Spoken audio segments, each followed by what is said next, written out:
is a presentation of Main Street Media, your source for news, sports, and information on Main Street in Middle Tennessee.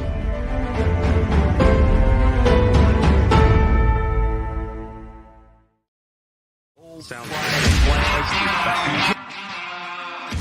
30 years of the best sports talk in Middle Tennessee, featuring Tennessee Radio Hall of Famer George Plaster, Tennessee Sports Hall of Fame coach Watson Brown, and Young Guns Billy Derrick and Michael Sendrick. And now, here's your host, George Plaster.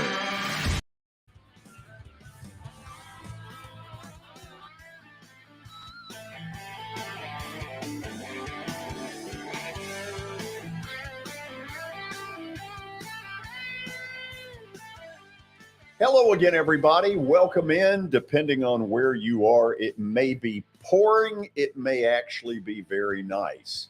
Where I am, it is pouring. But you know what? This show is going to be football dominated today, and that is a good thing. Let's call roll really quickly. Say hello to Coach Watson Brown, who joins us from up on the plateau. Watson, what's the weather like up there? George, you need to come to God's country, man. It's sunny. It's pretty. We hadn't had a drop today. It's nice up here. Of course, it's probably like your old BGA days. You'd always look at Memphis, so I can look at Nashville and say, before this show's over, we're probably going to get a little rain. So oh, man. I'll go back in the dark again when that happens. What we needed in Memphis was 30 degrees and a nice covering of ice headed this way. That's what we used to root for. That would be 12 o'clock for you then, right? You'd be out at 12. Absolutely. Billy Derrick probably had the same hopes as a Father Ryan grad. Billy, how are you? George, I'm great. Father Ryan, BGA, Overton. We all had, whenever it's bad weather, we all knew they had bad weather too. So I'll tell you what used to really piss me off. Battleground Academy, just for George, will open 2 hours early. that did not make me happy. So, good football show today. Let me tell you this.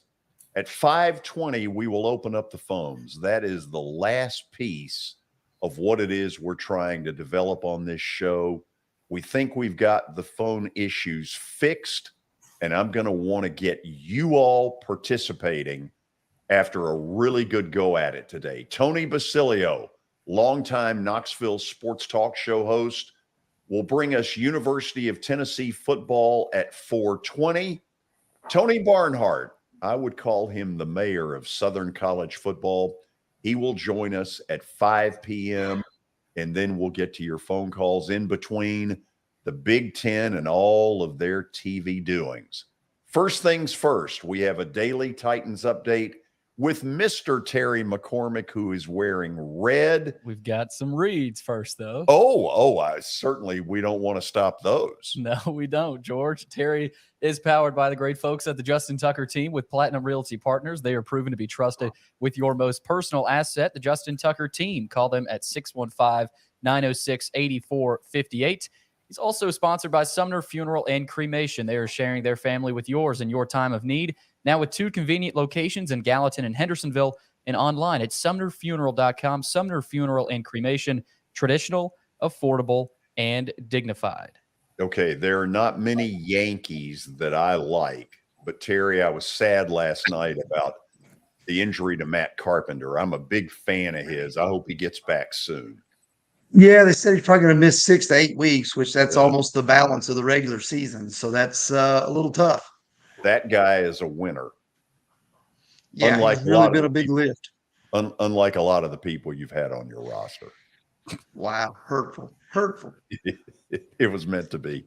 What do you got? Doesn't employ all saints. Your team doesn't employ all saints either, George. Do you have someone in mind? Ozuna, I think, had a little bit of an issue last year. Didn't Marcel did have some issues. Yes. We'll move right along now to the. That was a good one. Yeah, it was a good one. Our little problem child. Okay, Terry, let's come back to you. The Titans had a closed workout today What can you tell us other than it was closed? It was closed. You. Really, it's one of those deals where they get set up, they practice for situations and things like that.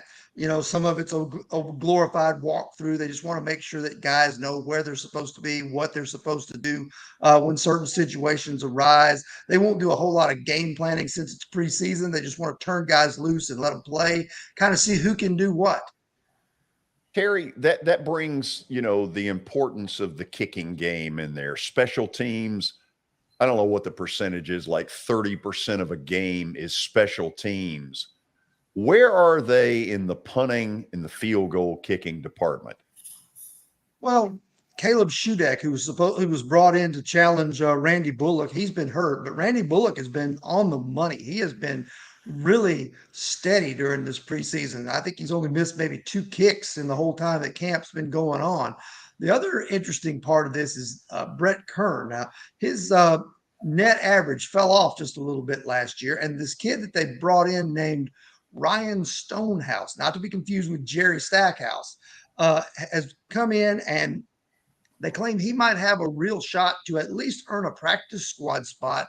And if they really, really want to save money and they're confident in him, it's not out of the question completely that they would move on from Brett Kern, which, George, I know as I do, you would hate to see that as long as he's been here.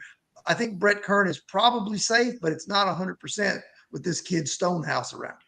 Well, the thing about Brett Kern, if the Titans were to release him, somebody picks him up like that. No doubt about it. I mean, he's been around for a long time. He's been a Pro Bowl punter, an All-Pro, and, really not only a good punter, but a good guy as well. Give me one other note that you want to bring to our attention. All right, George, you probably already know this, but no Derrick Henry. I'd be shocked if we saw Ryan Tannehill. Some of the other guys I don't think you'll be seeing at all Thursday night would be, I don't think you'll see Robert Woods give it a try. I don't think you'll see Kevin Byard. I think they'll err on the side of caution with anybody that is a veteran player that they don't want to put out there in harm's way. It's going to be a lot of guys you've probably never heard of, but some of them are hoping to make a name for themselves with their play on either side of the ball or on special teams. But if it doesn't work out, they need to learn how to mix up a Jack and Coke. Yes, I guess that's correct. When does Tampa Bay come in here? I know preseason game next Saturday night at Nissan Stadium, but the scrimmages and stuff and the practice sessions are when? Wednesday and Thursday, and then they'll take Friday off to rest up for the game, and then the game on Saturday. But Wednesday and Thursday will be the big days there, where the Titans offense will go against the Bucs defense and vice versa. Okay, beautiful. I like the new look today with the ceiling fan. Well, thank you. Yes. Does it work? I just happened to set the laptop on the counter, and lo and behold, it's pointed kind of up at the ceiling fan. Yeah. Does it work? Sure. Absolutely, it works. The ceiling fan does? Yes. There you go. That's, Watson, you don't get that on just any show. No, not at all. I mean, it's first class. That's big time. Terry, have a good one. All right. Thanks, guys. See you, Terry. Terry McCormick's daily fan update. So we have an update. Yes, we do. It has important stuff. Very important stuff. Well, let's hear it then. All right, we start in college football, George. ESPN has pulled out of the Big Ten TV negotiations. They, as in the Big Ten Conference, asked for a whopping 7 years, $380 million, and ESPN said, you can take that and shove it. Is that how they said it? I don't think that's how they said it. Well, you know what? Just stick around because we got another one of those coming. Watson, later in the show, we'll get to, okay, if ESPN's out, who's in? So just save all of that because at 4:40, we're going to get into that. Okay. Item number 2. Number 2, George, we go to tennis, women's tennis. Serena Williams, one of the greatest athletes of all time, announced earlier today that she will retire from the sport of tennis following her final showing in the U.S. Open. That'll be at the end of August. So Serena Williams, one of the greatest. She's calling it quits. Okay, so it's a sister combination that Watson, have we ever had two sisters achieve more in sports? No, I don't think so.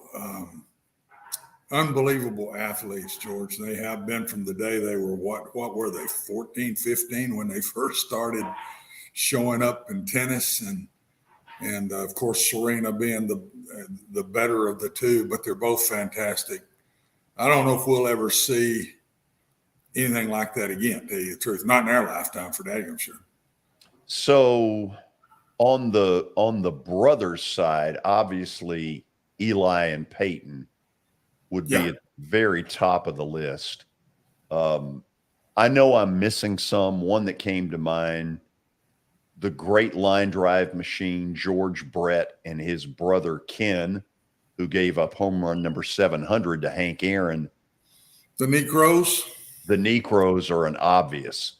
Jim and Gaylord Perry would be another twosome. Those are four pretty strong ones. There's a lot. Billy, have you even heard of the Necros? I've heard of the Necros. I didn't know there was another Necro besides Phil, though. Oh, come on. I've only heard of Phil Necro. Joe Necro.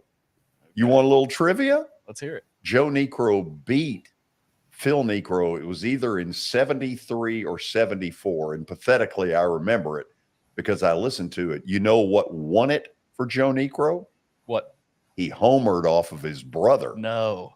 How about that? That's awesome. You think that got brought up, Watson, on Thanksgiving? I think more than once. Anytime Joe needed something, that came up. I can promise you. Oh, yeah. Now, item number 3 is where somebody's going to tell somebody to shove it. This is the real shove it right here. Oh, this is big. Jimmy Garoppolo was, I don't know about named, but I mean, he was kind of in theory named the 4th string quarterback, according to the unofficial depth chart that was attained by NBC Sports' Matt Maiako. 30 years old, of course, led them to a Super Bowl, but it seems like San Francisco is all but done with, is very much so done actually with Jimmy G. Okay, so Trey Lance, they've said is number 1. By the way, I'm not convinced that's going to work, but who are 2 and 3 at the moment in Frisco? Nate Sudfeld is the 2nd string, and then Brock Purdy is the 3rd string. So that for both of those guys to be in front of Jimmy G, that says a lot. Okay, so Watson, I'm going to get real about this for a minute. What is the point on San Francisco's end of taking essentially one journeyman and one rookie and trying to embarrass Jimmy G? Because I don't care what you think of him as a quarterback. He's not 4th string. I would tell them to take their clipboard and shove it. And I think I would go to my agent and say, if this is what they're going to do to me, let's get out of here. I think behind the scenes, what they're trying to do is keep the controversy out of it. So they're just removing Jimmy completely, where the fans, the media, everybody can't compare him and Lance every day, every preseason game. And I think they just want to say, this is our guy. We're going with him, and get Jimmy out of the way. And he's going to be traded. No question he is. It'll be, I'll bet you by sometime next week, he's out of there. I was going to say no later in the next 2 weeks. It depends on who gets hurt, when, and where. Yeah, and who's not doing well. And just Jimmy is the guy that's out there that could go in and be your starter. He could do that, no doubt. Anywhere. All I'm saying is this should never have gotten out, and it should never have gotten out this way. And if I'm Garoppolo, I'm pissed. Oh, I think he is, but I think he's been. Well, yeah, and I think to his credit, he stayed very quiet throughout this. And that's his personality. He is not a open, take things on. That is not him at all. This does not surprise me. But behind closed doors, I promise you there's been some yelling back and forth over this. Yeah. What else? George, we got more NFL news. Marshawn Lynch has been charged with a DUI in Vegas. He's facing multiple charges, including suspicion of DUI after being arrested. He was arrested after officers conducted a vehicle stop for erratic driving. So Marshawn Lynch having some fun in Vegas. Nice. Nothing more needs to be said. And finally, some baseball news that George has been waiting on. Chris Sale is out for the season. He was already on the injured list with a broken finger, but now it's been announced that he will miss the entirety of this season. So tough news for Boston. Oh, yeah. Watson, when I watch his delivery, it just gives me lower back issues. Yeah, it's different, isn't it? I can't tell you exactly why it's different, but it's different. He is a very good player, though. I think that's Boston throwing up the red flag a little bit to me. They're not going to take any chances on him and get ready for next year. They have not only thrown up the red flag, but it matches the empty red seats that are becoming more and more apparent at Fenway, which is why Terry McCormick and the child can get halfway decent tickets to Fenway for the series against the Yankees. It absolutely is true. It's true, and you can bet there will be more Yankee fans in that stadium than there will be Red Sox, and that don't happen very often. No, and when they do, the booing, when they go, let's go Yankees, it'll feel like a civil war up there. There's going to be some brawls. Yeah. Oh, boy. Okay, we're excited about the show today. We're going to talk University of Tennessee football with longtime Knoxville sports talk show host Tony Basilio. Then we'll get into the Big Ten's new television stuff, where all of a sudden a lot of stuff flip-flopped around. And then at 5 o'clock, Tony Barnhart. He is, to my way of thinking, the expert in Southern college football. Stick around. This is Main Street Media Television.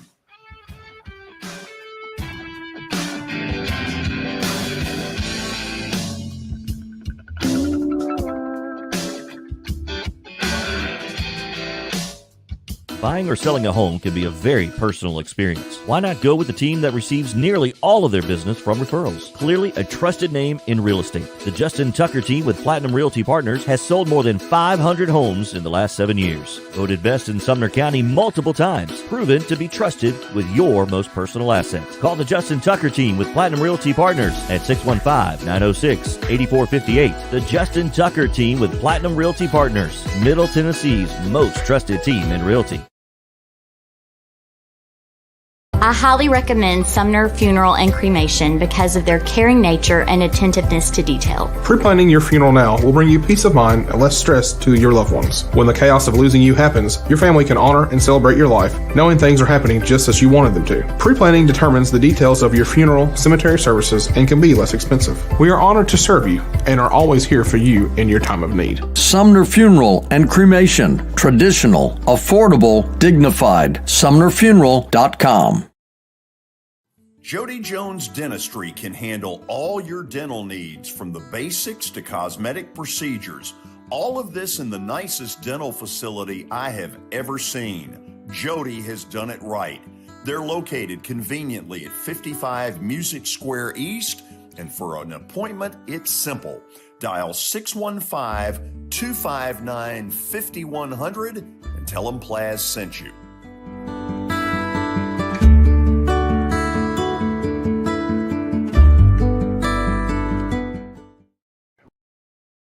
When you're thinking about golf, consider Riverside Golf Links.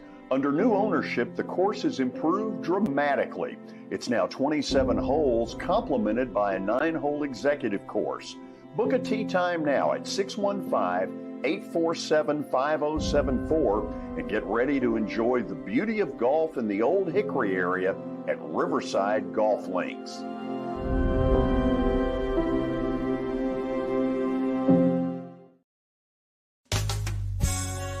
I'm Bart Durham. I was sworn in as a lawyer in 1963, and I've been working as a lawyer since then. We're a firm that does exclusively personal injury, a lot of tractor-trailer crashes. Insurance companies will open up their checkbooks when you force them to. We have systems that work.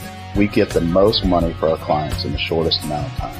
I'm Blair Durham. My dad and I want to help. Give us a call at 615-242-9000. I've done sports. I've been a photographer. I've been an editor. I've been a producer. I've been a reporter. I've been an anchor. I mean, I've done every job you could possibly imagine this. And so sports was a way to have fun and be different. But then I realized community is where it's at, and community and local and doing places and going, seeing people. And, sports, you go to a stadium, everybody celebrates and they go their different ways. But community-wise, there's so much going on.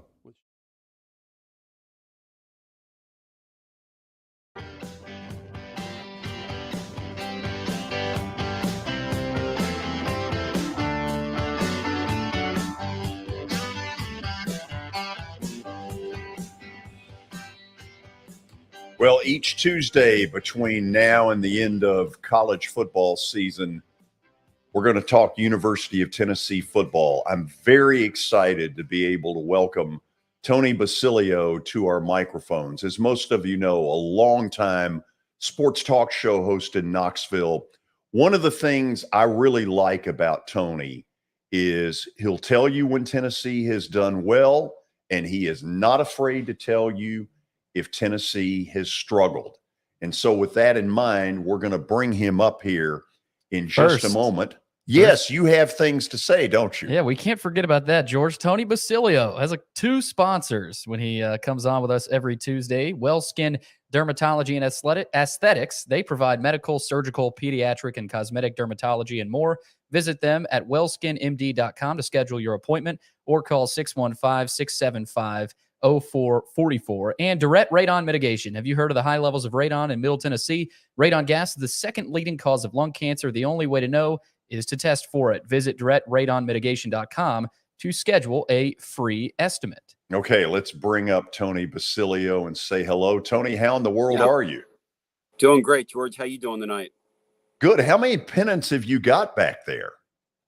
It's my stuff in my studio here. We call it the Rainier Studio. That's the Memphis Showboats back there, Michigan Panthers, University of Tennessee. I'm messing with myself here, but yeah, I have a little sports collection behind me with some USFL stuff from back in the day. Okay, hold on. I'll get out of the way for a second because ours is very similar. Let's back this up and show him what's back here. We got a little bit of everything. We've got some Tennessee. Okay. We got a little Titans. We got a little Vandy. And if you'll look over right there, you'll see the newspaper the night the Braves won it all in 95. Boom. Against the Indians. Dave Justice. Exactly. Yes. Bingo. So let's talk a little bit about what it is you cover. There is an excitement level right now that it has been a while since we have seen this, and it's kind of shown up in the season ticket numbers. Yeah, it has here in Knoxville. Look, when you have to follow Butch Jones and you've got to follow, what's the guy's name? Jeremy Pruitt. Come on now. They always say you don't want to follow a legend. Like you, Radio Hall of Famer. I mean, who wants to follow you at any stop? But, the truth is for this head coach, he comes in as a guy, and the funny thing, he wasn't their first choice, but he's got a way about him, George. He's got, I call it sort of an emotional intelligence, treats people with respect. He's a really good football coach for this era, for the type of athlete you have to deal with now, especially in the NIL era. I think this guy would be a solid pro coach if given the opportunity. And his offensive concepts are excellent as well. Tony, I thought before he got there, I used to call it Cro-Magnon. It was so simple. And to watch the evolution of Tennessee offensively in a year's time, it's blown my mind. Well, it's dizzying. I mean, they didn't last year. They went into the season 1 year ago today, and they would have told you Joe Milton was going to be their quarterback. Hendon Hooker came in with very little fanfare, came from Virginia Tech, wasn't really brought there by this staff, was brought by a former staff member, Jay Graham, who played back here. And then those guys exited stage left. And then all of a sudden, the job fell to Hooker when Milton faltered. And Hendon Hooker, they had their first scrimmage today. And I understand talking to some people, it was closed. But I understand talking to some people, he was really sharp, really in command of the offense. Josh Heupel has some new toys to play with, and they're going to hit the ground running here in year 2 offensively. The question for them is, can they stop anybody on the other end of the field? And I think that very much remains to be seen. Yeah, let's go back to Hooker for a second. It seems to me that right now you could say he might be one of the 5 or 6 best quarterbacks in the country. Is there a scenario where he could just explode to an even different level and be a Heisman candidate? Oh, I don't think there's any doubt about that. I mean, when you play the kind of offense these guys play at the kind of speed that they want to play, last year he could have had some bigger numbers if they didn't pull off the gas in a few games. There was a Missouri game when they just exploded offensively. They could have scored 100 points that day if they would have felt like it. Poor Steve Wilkes. I mean, I don't know what they were doing at Missouri defensively early in the year last year, but there were a couple plays where Tennessee had players just break wide open, and they were looking around to see where the would-be tacklers were. And George, there was nobody within 20, 25, 30 yards. You know, the thing about Heupel's scheme is that Hooker is going to get ample opportunity to roll up some big numbers. And they proved it last year against a Georgia team. Tennessee scored on Georgia. They were one of the few teams in the league that actually offensively were able to do anything. And then Alabama, you know, going back and looking at the Alabama game, we were commenting the other day that Tennessee on a few plays had multiple receivers open on plays with Alabama, and you just don't see that. Multiple wide receivers open on certain plays. This Heupel guy has a real knack for schemes and calling the right stuff at the right time. He's got a really good feel offensively for the game. What we don't know about him is how will this guy function in close Southeastern Conference football games once his talent begins to get better, because it is going to get better now that we're in the NIL era for sure, and Tennessee is going to invest in their roster. Tony, the Hooker story almost sounds like a movie.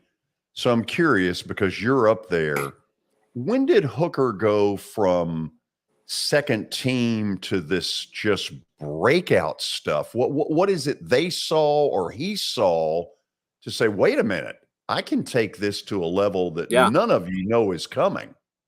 Well, you know, George, they didn't see it. Last year, their quarterback was going to be Joe Milton. You know, Hooker was there in the spring, and they went and got Joe Milton off Michigan's roster, essentially. And with a few weeks left in spring ball, they moved Milton here. He moved here with the idea that he was going to be the quarterback. And then in the summer, you know, he kind of got the job. And the thing about Hendon Hooker was, which you say it's like a movie, I don't think that's far off. I mean, Hendon Hooker's a guy who at Virginia Tech, we have a couple listeners that listen, you know, the power of the internet, that listen up in that Roanoke area, that would call the show and say last year, boy, I sure hope Hendon Hooker doesn't end up the quarterback. I sure hope Hendon Hooker. And I'm going, why? And they're saying he just can't play. I mean, he looks like he can play, looks like he should be able to do it. And so he comes from a regime that basically had gotten flushed out there at Virginia Tech. And he came in here as sort of a reclamation project, waited around for his turn. When he got the job, it was readily apparent early last season that he could flat out play the game. I mean, he showed flashes of it in the Pittsburgh game last year, and then they finally decided to roll with him at the end of September, and he was very good. I mean, at times last year, he was unbelievably good. And for a guy with his past, it was really unreal to watch him before our very eyes. Just, you know, the lights come on for him. They unlocked him somehow last year. Tony, you'll get a lot more intelligent football stuff with this guy. Watson, say hello to Tony Basilio. Tony, thanks, man, for coming on. This is going to be neat having you on every week. Well, it's an honor, sir, to talk with you. I'll tell you that, a legend like yourself. I'm not worthy of two legendary individuals being here, but I'm going to try my best. Hey, as soon as he figures out who they are, Watson, we'll get a bulletin in. That won't take long, will it, George? That's good stuff. We're not very hard to figure out, that's for sure. That's Tony, I I'll start with this. I give Josh a lot of credit because from the inside, I was told that Hooker could not pick the stuff up. It was so fast, and he just could not get it in the spring and even in summer early camp. Mm-hmm. And I promise, I'll bet you, Coach Heupel simplified some things for him that fit him better when he knew he had to be the guy. And, man, he just took off. So I give Heupel the credit on this because there's no way you go from what he was doing in the spring and early summer and then just, boom, turn it on like that. I think that's a great point. We've seen, and I know you've seen them too, and I've never understood this in that sport, but, coaches that amuse themselves with things that are so complicated, that's not the idea. No. The idea is to take your roster and maximize it, and the thing I hear about Heupel from his kids, compared with the previous regime, is, we get corrected sternly. A lot's expected of us, but we get treated like men. We get treated like grown-ups. Yeah. And this guy's entire staff, that's sort of their approach. And you know what? I mean, you've been on all sides of this thing with rosters of plenty and then rosters of few. And Tennessee's somewhere in the middle. Last year, they were certainly more with a roster of few than they are now. But at some level, you would have to think that they had to evaluate, like you say, in real time. I mean, that is if you don't mind, I'm going to use that tomorrow on the air in terms of, I think that's a really excellent observation on your part. That had to be what they do. What they did for him was just strip it back and just let him be athletic at quarterback. And as his confidence grew, I think, Tony, they probably threw more back at him then. And I think you'll see them more advanced with him this year over last. The one thing that I thought was missing last year, and they moved the ball well, scored points. You have to at the pace they play. You have to score points at that pace. I think you add another 100 yards a game if they've got that Alvin Kamara, that guy that can take it and dodge everybody. And I haven't seen that last year. They got a lot of yards, I thought, Tony, off of structure. Now they need a guy that's going to take the structure further, and that yards after the catch or that run. Are you seeing that this year? Because I think that's a missing piece that takes them to another level offensively. I think they realize that. And one of their young backs is a kid by the name of Dylan Sampson, who today had, now, first of all, leading up to today's scrimmage, and about football players, you can almost tell right away whether somebody can play or not. I mean, that. And it's the craziest thing about that sport. But I started hearing from talking to people excellent things about him. And then today he went and backed it up in his first scrimmage, played really, really well. And he gives them somebody more athletic, a little quicker. And in this offense, as you know, with the splits for the backs and the lanes that you get, if you can get a guy back there that's shifty and can hit it and really get upfield for you, you could rack up a lot of yards. I think this is a quarterback-friendly offense. I think it's a running back-friendly offense. I think it's a slot-friendly offense. Yep. I think it's a wide-out-friendly offense. I mean, I think this thing for skill players looks like a lot of fun to play in. It 100% agree, Tony, that they can put everybody in space with a one-on-one opportunity by giving it to the back when the box isn't loaded. If the box is loaded, somebody on the outside is going to get it. Or when they start taking those little quick things away with the bubbles and all that, they go back to playing you man-to-man, and you're going to get one-on-ones. And so it's built for a guy to beat somebody, and that's what they've done. They've talked a lot about defense to me, Tony. I throw it back first, though, at the offense. I thought the offense, you play that pace, you've got to score points and you've got to keep the ball. You cannot let your defense be in the 80s like you're going to be 80s and 90s, 100 on offense. There's got to be a difference. And I thought last year, Tony, there were way too many spells where it was 3 and out or whatever. They were blowing people up, and then all of a sudden in second quarters or third quarters, they just disappear for a quarter. Yep. You cannot do that in this style because the defense can't handle it. So I think Coach Heupel has gotten back and said, guys, we have got to be more consistent. Yes, we're getting patted on the back, but there's a piece missing here, and that's consistency, because I've run that fast-paced style. And if you do, you better be good on offense to run it. Well, see, I remember in your day, you were not afraid to take chances, kind of like these. And that day, it was extremely rare. I mean, the era that when you were coaching offensively, and that's a great observation. Last year, there were times where they would start gangbusters first quarter, just rip through people. Yep. And then they get to the second quarter, and all of a sudden, what you see is 3 and out, 3 and out, 3 and out. And to your point, their 3 and outs are not like other teams' 3 and outs. Their 3 and outs are, if you go 3 and out, your defense is literally back on the field in it could be 100 seconds. I mean, it's so quick that, and there's no way as a defensive player, they don't have numbers back there to begin with on that side of the football, but there's no way they have the numbers to compete in this league, in any league for that matter, when they would take a quarter off last year, especially the second quarter. And it's something that has been a point of emphasis for them. Can they get it addressed? Or will this be the personality of their football team? I don't know until the season starts.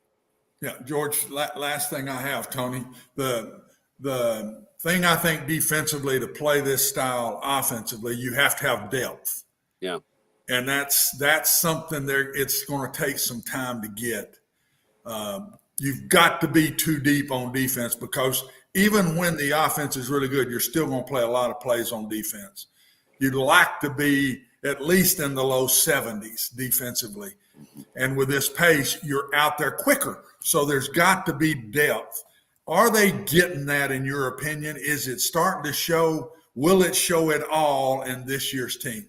I think it's going to show in next year's team, to be quite honest with you. I don't think they're there yet. And I think they're such a help-wanted sign that they've been able defensively so far with what they've been able to add in their recruiting class. They've actually fared a lot better with defensive players than I thought they would. The interesting thing, what's happened to Tennessee's recruiting to this point, and again, the game has changed so much because so much of what's being done in recruiting happens in the summer now. So you get more of a clear shot of what you're looking at. So with that in mind, thus far, Tennessee on offensive line recruits, offensive line, which is a neat area right now for this team. They have gone 1 for 7 so far. 1 for 7. That's just not going to work. So they've got to pick that up, find some answers there. Defensively, they've been able to add in this class. Now, you won't see them till next year, and they'll be kids, but they've been able to add several 4-star type players in this class that they're extremely excited about. Well, okay, I love where we've started, even though I sound like fill in the blank, little coughing spell. Yep. Can reach you. Sure. I have a website. Every day we update our blog. I'll have stuff on the scrimmage from people I talk to that I'm getting ready to call a few more folks here in a second, but it's called tclub.team. Again, T, the letter T, club.team. And then just one thing, I'm on after every football game as well as a daily show I do from 11 to 1 there that, we're heard all over the world, but 11 to 1 Eastern time every day. And then you can find my show whenever at your leisure. And then we do, for some reason, a post-game show that airs immediately after games. And after big wins, we've stayed on 7 or 8 hours without taking a commercial break. And that is the truth, because I love the passion. I just love the passion of college football. I love this fan base, this place, the state of Tennessee.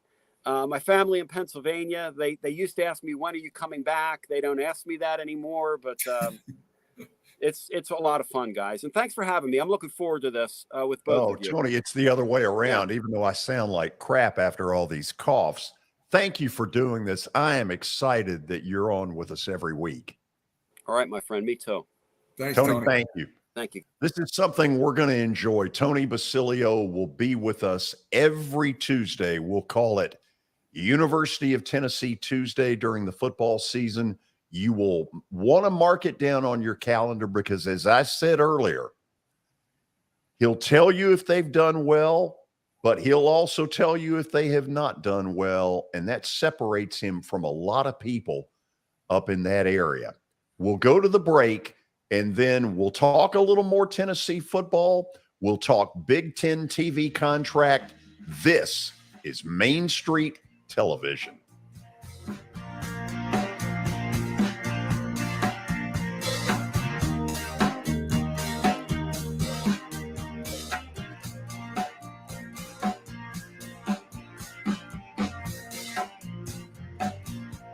For Dustin Timmons and Joey Donnelly, they welcome every opportunity to serve and satisfy their clients. Whether you are looking to build your dream home or renovate your current home, their team will ensure that every client and remodel is unique, luxurious, completed on time, and within budget. Contact them today to set an appointment for a free consultation or to view some of their completed projects by logging on to DonnellyTimmons.com.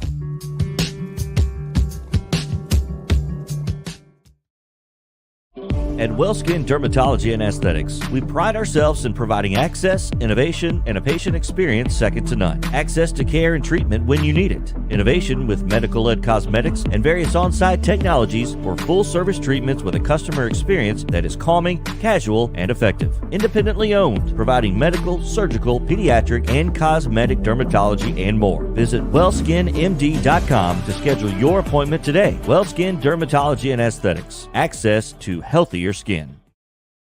It's your last chance to get a spring tune-up for summer. Complete Service Heat and Air can clean your coils, check out your motor, and make sure you have cold air on that first hot day of summer. Complete Service Heat and Air is located in White Bluff, Tennessee. We do service and repair on heating and air the right way. 24/7 service. Call us at 615-797-3997. That's 615-797-3997. Serving Cheatham, Davidson, Dixon, Hickman, Humphreys, Montgomery, and Williamson counties. Have you heard about the high levels of radon in Middle Tennessee? Radon gas is the second leading cause of lung cancer, second only to smoking, and has no color, no taste, and no smell. The only way to know if you have radon is to test for it. Duret Radon Mitigation offers testing for small and large-scale residential and commercial properties, plus mitigation services. Visit DuretRadonMitigation.com to request testing or get a free estimate for mitigation. That's DuretRadonMitigation.com.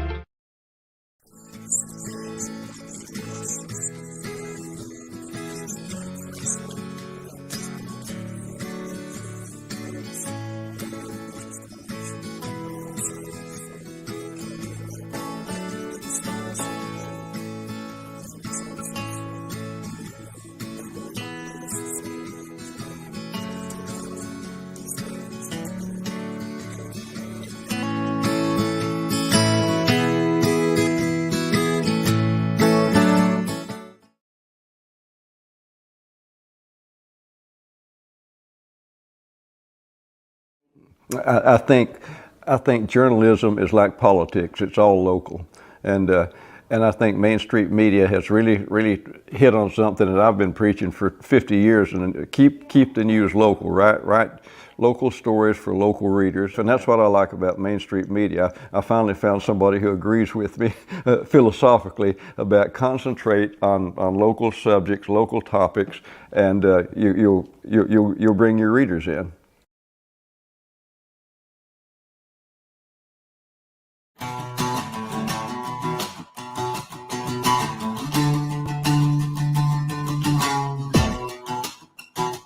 We're back, and I'll tell you, I'm very excited about having Tony Basilio added to our University of Tennessee coverage.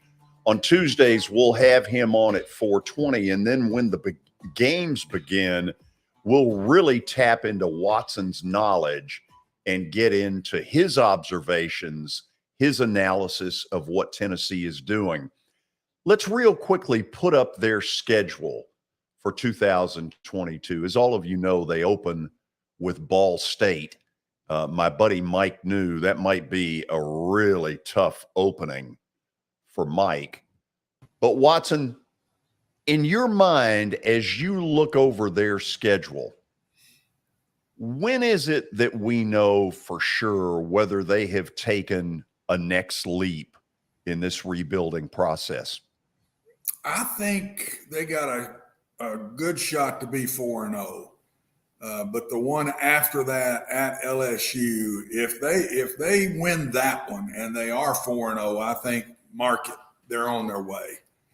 And that's not an easy schedule, but I believe they'll beat Pittsburgh. Pittsburgh's going to have a new quarterback. It's early in the year. Should have beat them last year, to be very honest. If Hooker had been playing then, I think they would have. And I think they will get Florida in Knoxville. I don't think Florida can stay with them in the pace. So I'm looking at 4-0 going to LSU, and then I put that game as a mark. You go to Baton Rouge and you win at 4-0, look out. They're going to win some games down the stretch.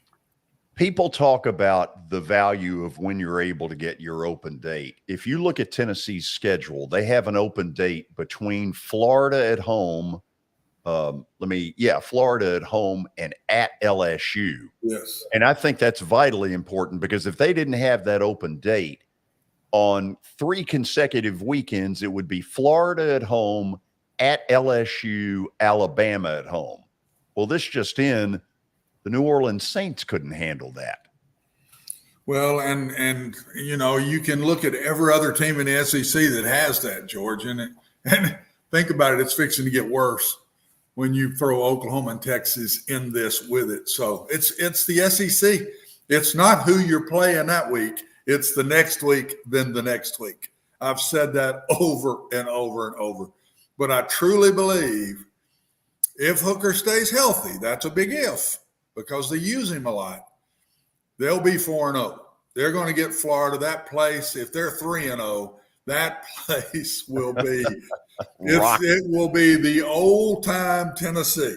It will be the true Neyland Stadium that I know from my years of playing those guys. And it hadn't been that way in recent years. And people say, Tennessee is one of the – I say, yeah, you just ain't seen it in a while. But when it gets rolling now, that's a heck of a place to play football. And the Gators, I just don't think – I think even if they lose Pittsburgh, they're going to beat Florida, in my opinion. So I put at LSU as the big one right now. There's 2 teams on there that are just absolutely better than them, and that's all. 2. In my opinion, and that's Georgia and Alabama.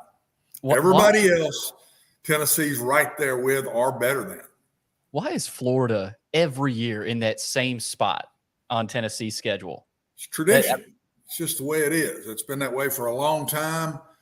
It might finally get changed, Billy, when Oklahoma and Texas come in, because there are a lot of things will change at that point. I think they'll even go to 9 games myself. And so – it's tradition. Alabama's always pretty much in the same spot.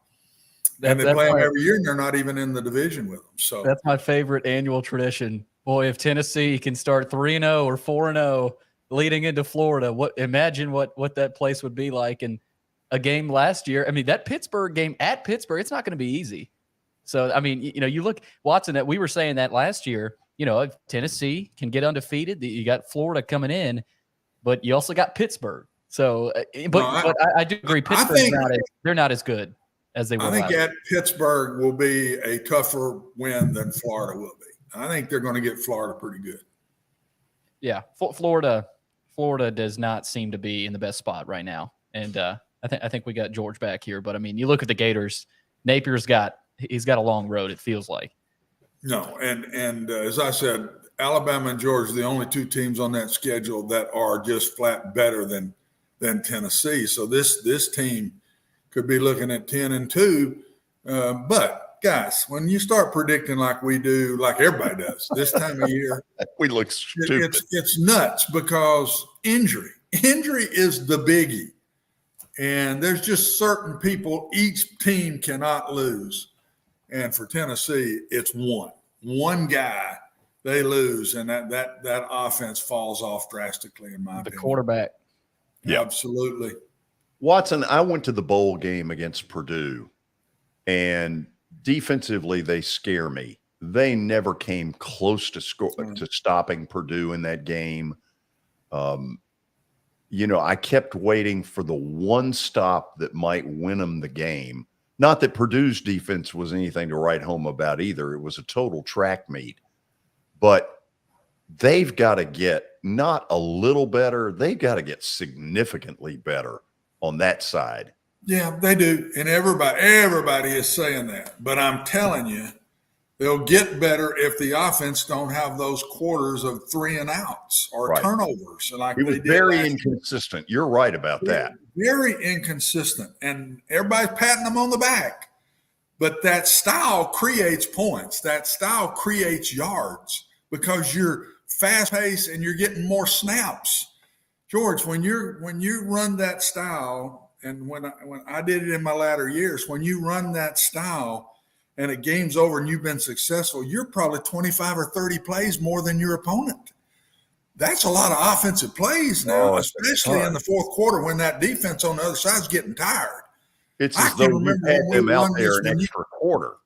Yeah, it is truly an extra quarter, and I can remember going fast in fourth quarters when it was a really tough team in the first quarter, and we're playing, and in the fourth quarter, they can hardly get off the ground to get up to play the next play. I'm serious, and that's what Tennessee did last year to people. They could hardly get off the ground, so could Tennessee hardly get off the ground. And we talked about that because both teams are playing so many snaps.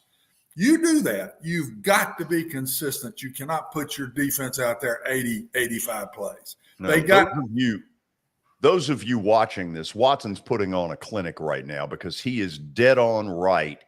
Tennessee had these big plays and these big drives, but there were too many. I can remember in the Purdue game, they got into sort of a lull of 3 and outs, and it killed them. Yes. And you go back and see in the games they lost, it happened in every one of them. And you just can't do that in this style. If you're going to be the old Georgia Herschel Walker style, okay, you can be some 3 and outs. You're shortening the game anyway. They lengthen the game by the way they play. They want the game to last another 45 minutes. They want the game to be another 20 plays than everybody else plays. That's their style. And that's where I think they've got to do a better job to help their defense, and they've got to recruit on the defensive side, George. You can't win a championship running this style without a deep defense. They've got to be at least 2 deep across the board with a guy pretty much as good as the one you're putting out there. Their DC at certain points last season had to have been, hey, Josh, can we slow it down a little bit? No. And you better not go in and say that because I'm telling you, Billy, he was hired understanding what he was supposed to do. And any defensive coordinator goes in and tells the head coach who is the offensive guy of that, he may lose his job. You know what you stepped into. You knew you weren't going to be the number one. You'll never have the number one defense in the league with this pace of offense. It'll never happen. Nope. You're always going to be a middle of the pack defense. That's a whole lot better, Billy, than really their stats show. Very excited about University of Tennessee Tuesdays here on the show. When we come back, it's stat of the day. The questions have got to improve. That thing about Babe Ruth, that's killing me. Stay tuned. This is Main Street Media Television.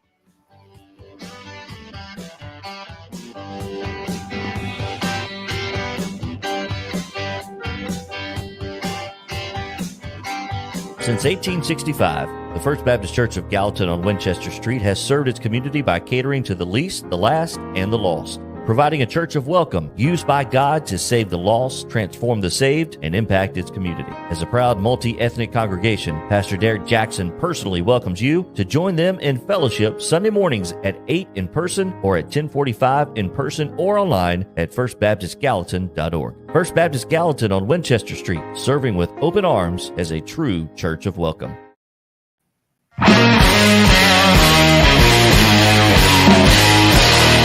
Tell me a little bit about your company.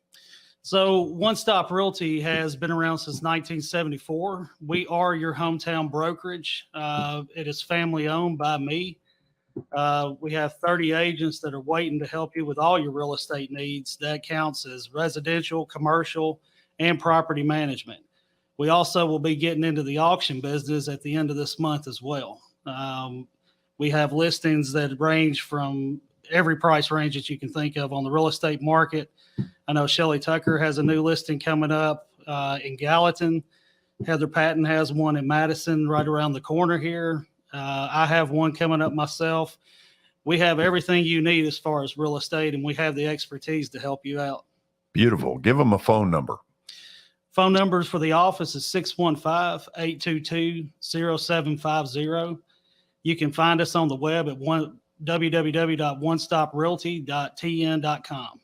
Thanks for getting involved with us. George, really thank you for appreciate having this. Yeah, it's going to be fun. I think so.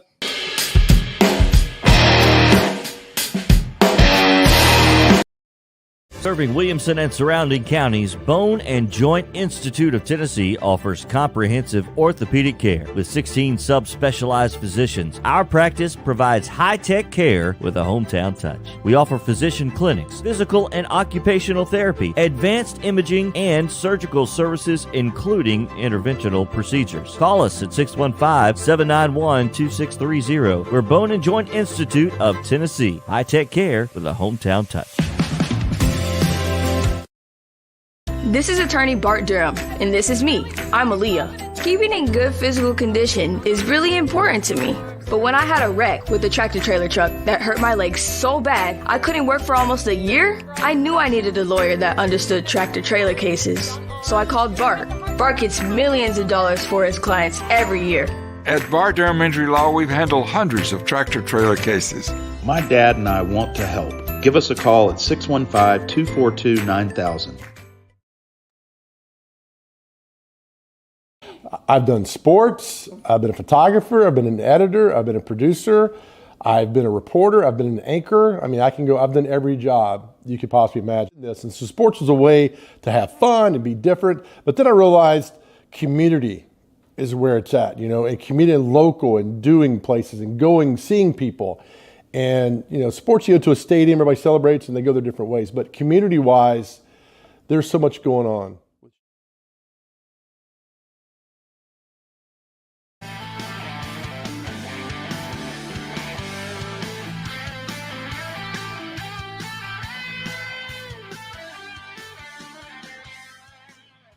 We are back. We're going to open up the phone lines at 5:20, and I'm going to ask for the favor, if you're watching the show, to get in on the lines for a couple of reasons. Number one, we want to talk sports with you all.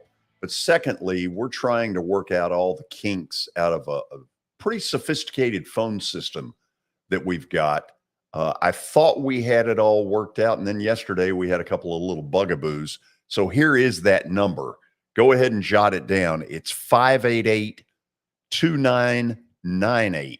Again, 588-2998. And we'll go to those phones today at 5:20 on the button. Okay, let's check in on the question. All right, are we ready for today's stat of the day? You got the tough one out of the way yesterday. So we'll have to see if Plaz and Watson can bounce back. It is sponsored by John English Vintage Sports and Cards. They specialize in antique and historical sports equipment, games, advertising, and other sport-related items. You can visit them in Shelbyville, Tennessee, Tuesdays through Fridays from noon to 5 o'clock and Saturdays from 10 a.m. to 5. Visit JohnEnglishGradedCards.com. All right, today's question. Which two athletes have the most appearances on Sports Illustrated covers? Watson, I believe I am all over this. All right, let's hear it. Okay. And don't you say anything yet. This is not official. This is Watson and I talking. All right. Host to host. Sure. Watson, I think it's got to be Ali and Michael Jordan. Tiger might be the other one, but I don't think so. Was the music, what happened there? Well, I tried to play a sound effect, George, really? Because believe it or not. Whoa, hold on a second. I think you were right. Watson, He didn't play fair there, did he? No, but that's good, George. Let me ask you this. Is that what you think? Yes. It's exactly what I think. Okay.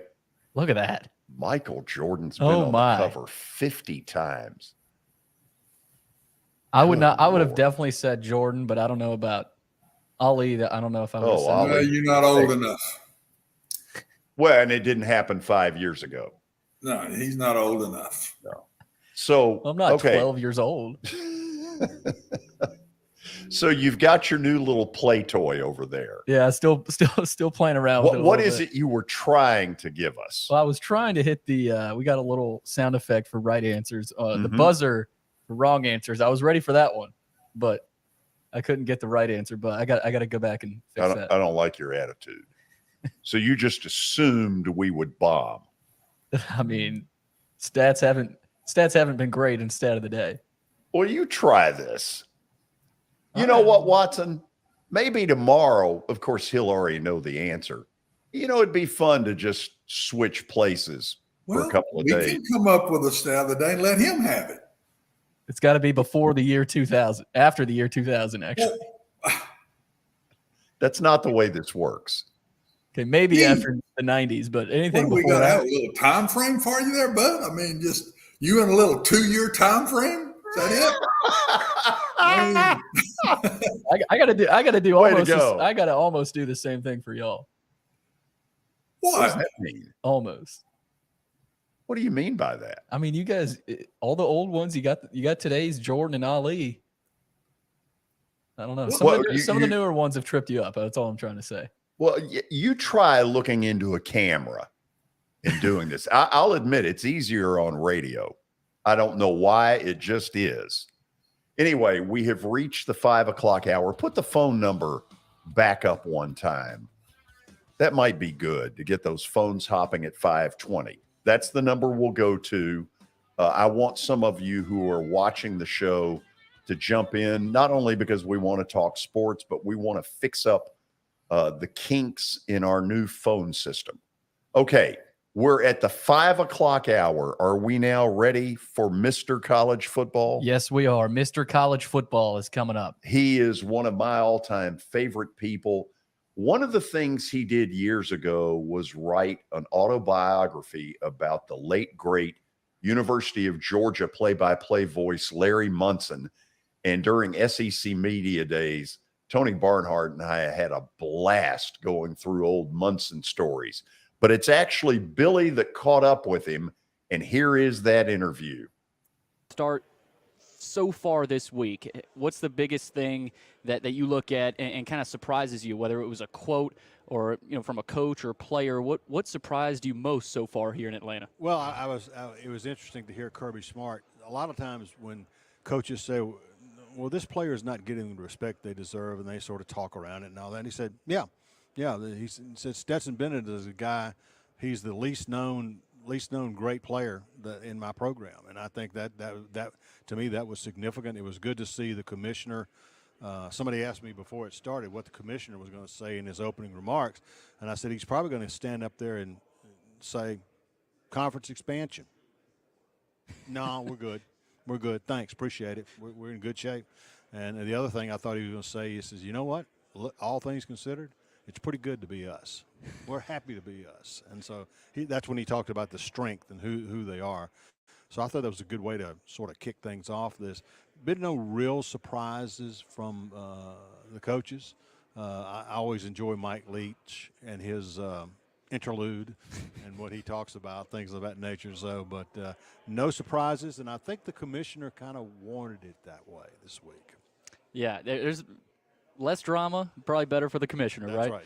Don't need any more drama. We got enough drama in college football without adding any more to it. Exactly. I want to talk NIL now. It feels like every coach has been asked about it. He's been asked about NIL. He's been asked about transfer portal. Mm-hmm. Which response did you feel like might have surprised some people, or was it just kind of par for the course this week? Well, I think Kirby Smart said it.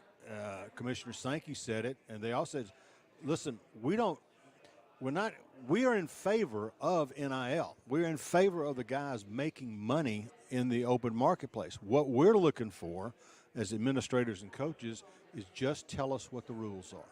We'll operate within the rules, but you got to have some rules." Nick Saban, I was with a smaller group that talked to Nick Saban yesterday. He said, there's no in the history of sports, in the history of anything competitive, you always have to have a set of rules, and there are no rules. There are no rules right now, and that's why people call it the Wild Wild West, because that's exactly what it is. So the challenge is going to be they're not against NIL. They want the players to be able to make money. But what they do need to know is a set of enforceable is the operative word there that the commissioner used yesterday. You've got to have a set of enforceable rules so that everybody's playing off the same page instead of 3 or 4 or 5 different states who have their own laws. The other thing that was said, Nick Saban said it yesterday, the model we have now, which is crazy, is not sustainable. You're going to have schools that have promised this, they've promised X, and they can't deliver. And that's when it's really going to get ugly. Tony, I want to go through the SEC East here real quick. Georgia, of course, is here in Atlanta today. Tennessee is a really trendy pick to finish right behind Georgia, and even a trendy pick to finish third in the SEC as a whole. So for Tennessee in the SEC East and in that pecking order, what's the outlook for the Vols this year? I like Tennessee. Right now, I've got them finishing second in the SEC East. I wish they play. Hopefully, they're going to play a little bit better defense than they did. But, the great thing that Josh Heupel did in his first year is that he established a very clear playing identity of what Tennessee wanted to be. They're going to spread you out. They're going to put their playmakers on your defensive backs and try to win these one-on-one matchups, and they're going to stretch you. They're going to stretch you horizontally, but they're also going to stretch you vertically. And so when Hendon Hooker, 31 touchdowns, 3 interceptions, that's unheard of. Usually in many passes he throws, there'd be wide receivers that tip the ball and it lands somewhere else. It bounces off somebody's head. But 31 touchdowns and 3 interceptions was good. So that's why I have Tennessee finishing second. In the West, is it Alabama's to lose, or you like anybody? You like A&M to kind of nip at their heels? You like anybody else there? Alabama's going to win every game they play. Okay, I can't make it any more plainer than that. Alabama is in a really interesting mindset right now. They won the Southeastern Conference Championship. They won 13 games. 7th time Saban has done that, by the way, 13 or more games. They got to the national championship game.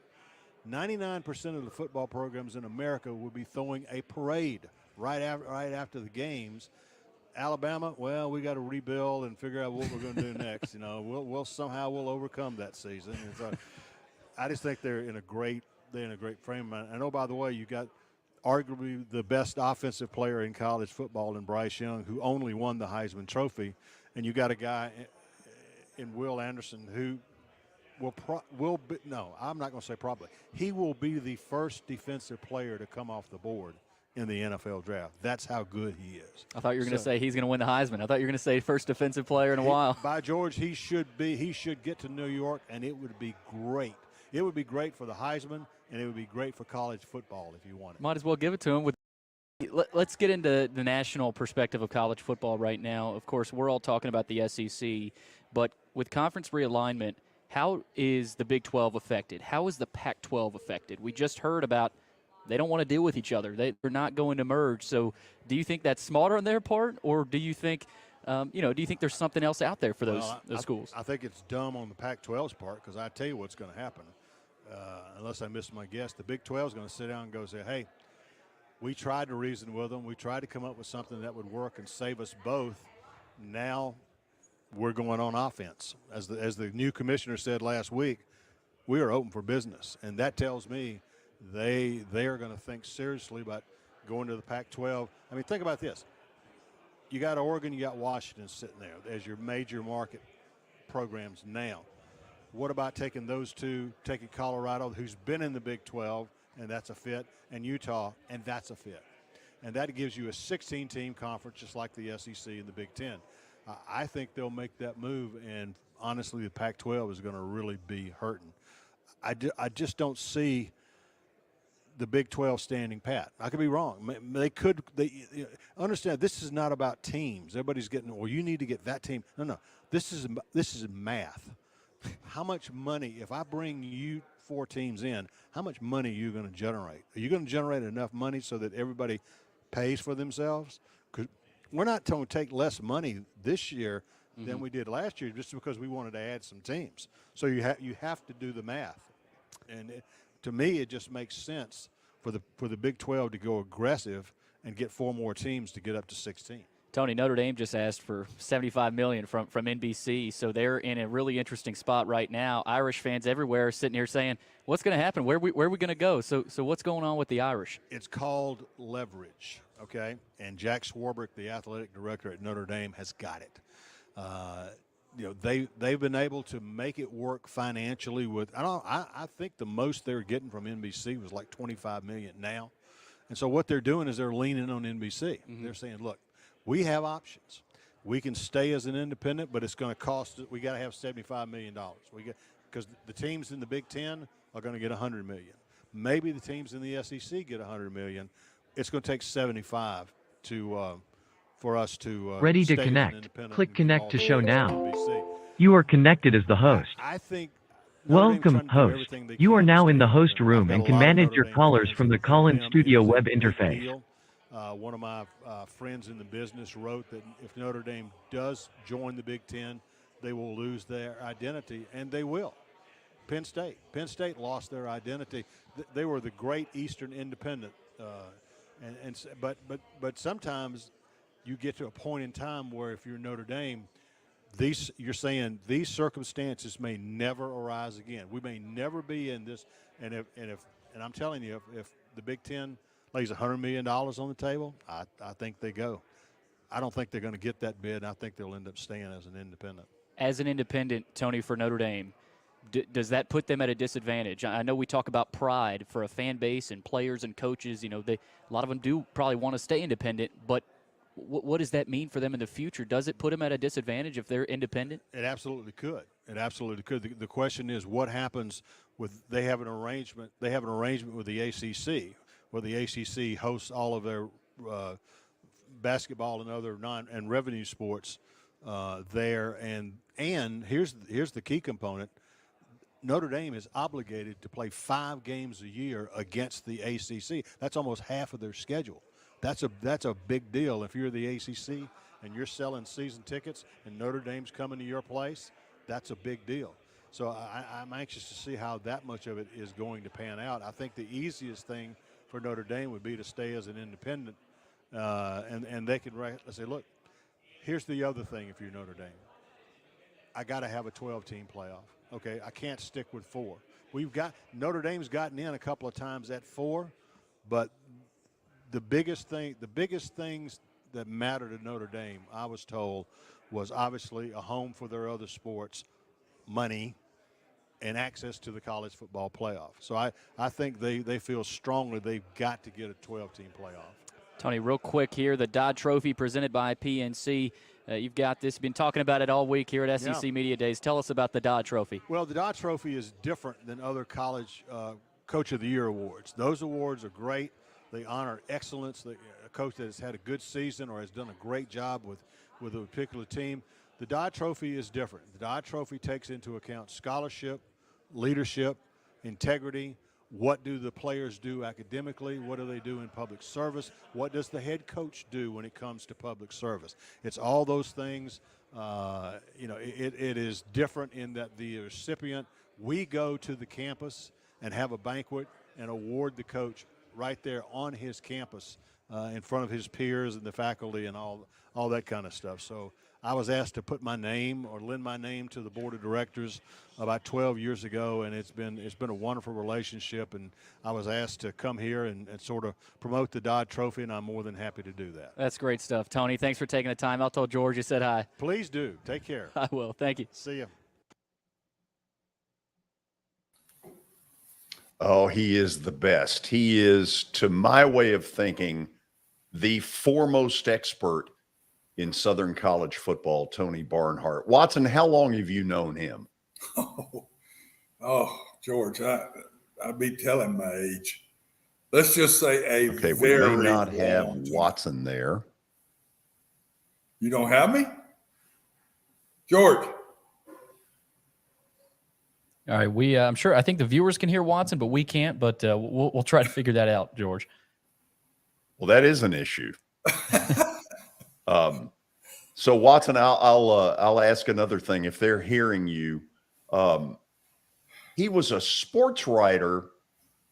I think I'm right. Atlanta Journal-Constitution for years, and then got into the CBS business and the ESPN business. And I'll tell you what, I'm a huge fan, and I know you are too.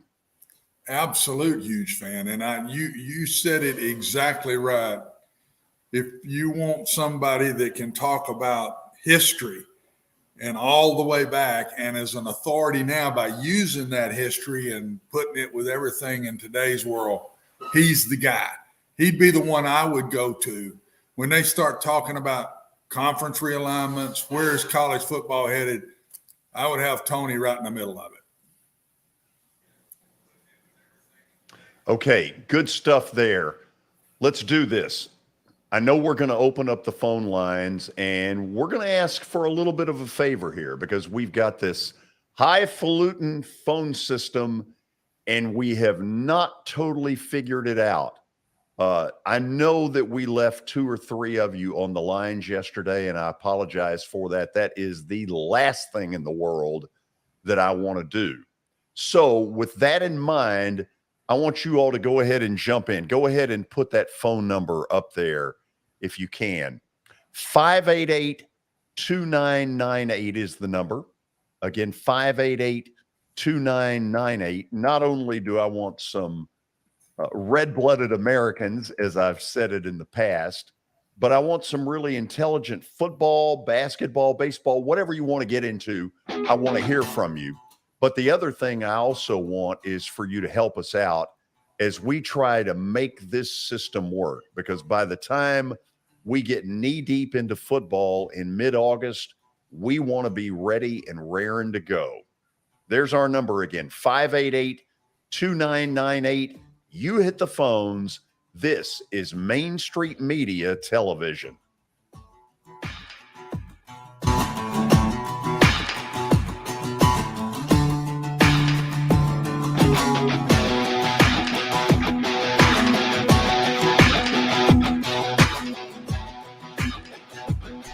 Hey everyone, I'm John English. This is Keith Wallace, and we would like to welcome you to John English Antique Sports and Cards in Shelbyville, Tennessee.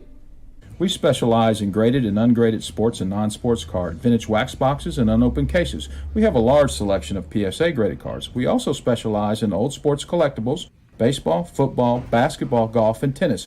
You can find it all at John English Antique Sports and Cards. We are happy to be associated with Nashville's greatest sports antique, George Plaster. At Sumner Funeral and Cremation, our mission is to serve families as our own, celebrate the life of their loved one, and help begin the healing process. My whole family, including my wife and my mom and siblings, were very happy with the treatment that we received. I would highly recommend Sumner Funeral and Cremation. We offer funeral, burial, cremations, and pre-planning services. Sumner Funeral and Cremation. Traditional, affordable, dignified. SumnerFuneral.com.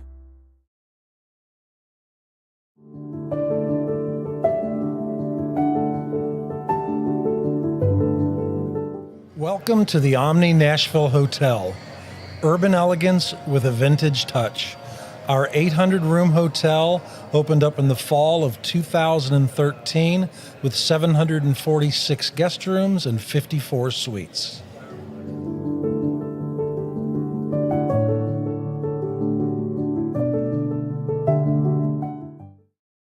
For Dustin Timmons and Joey Donnelly, they welcome every opportunity to serve and satisfy their clients. Whether you are looking to build your dream home or renovate your current home, their team will ensure that every client and remodel is unique, luxurious, completed on time, and within budget. Contact them today to set an appointment for a free consultation or to view some of their completed projects by logging on to DonnellyTimmons.com.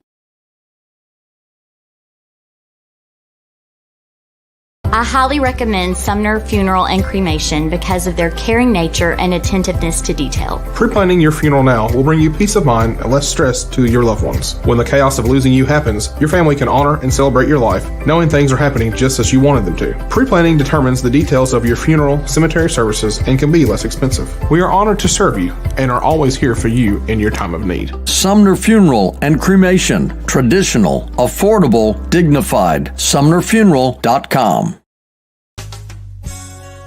I'm Bart Durham. I was sworn in as a lawyer in 1963, and I've been working as a lawyer since then. We're a firm that does exclusively personal injury, a lot of tractor-trailer crashes. Insurance companies will open up their checkbooks when you force them to. We have systems that work. We get the most money for our clients in the shortest amount of time. I'm Blair Durham. My dad and I want to help. Give us a call at 615-242-9000. Serving Williamson and surrounding counties, Bone and Joint Institute of Tennessee offers comprehensive orthopedic care with 16 subspecialized physicians. Our practice provides high-tech care with a hometown touch. We offer physician clinics, physical and occupational therapy, advanced imaging, and surgical services, including interventional procedures. Call us at 615-791-2630. We're Bone and Joint Institute of Tennessee. High-tech care with a hometown touch. When you're thinking about golf, consider Riverside Golf Links. Under new ownership, the course has improved dramatically. It's now 27 holes, complemented by a 9-hole executive course. Book a tee time now at 615-847-5074 and get ready to enjoy the beauty of golf in the Old Hickory area at Riverside Golf Links.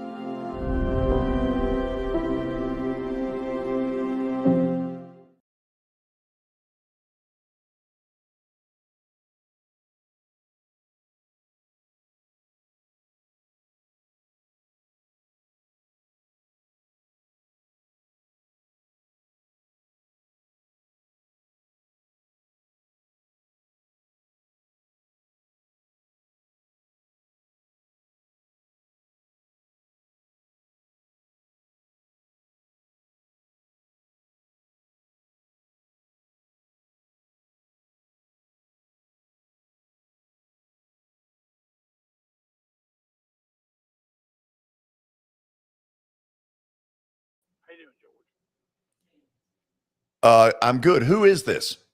This is Jeff. How you doing? Hey, Jeff, go ahead. I can barely hear you. Can we turn Jeff up a little bit? George, can you hear me?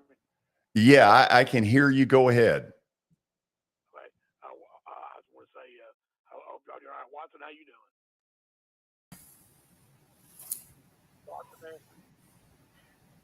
And apparently, he can't hear you, and I'm not sure I understand.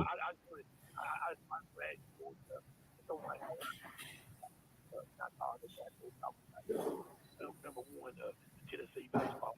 Y'all lost there when all this stuff happened. But they lost Notre Dame. They threw some stuff on the field during football season. And the guy said on Twitter, wrote on Twitter, Tennessee fans throwing stuff on the field, a tradition like any other.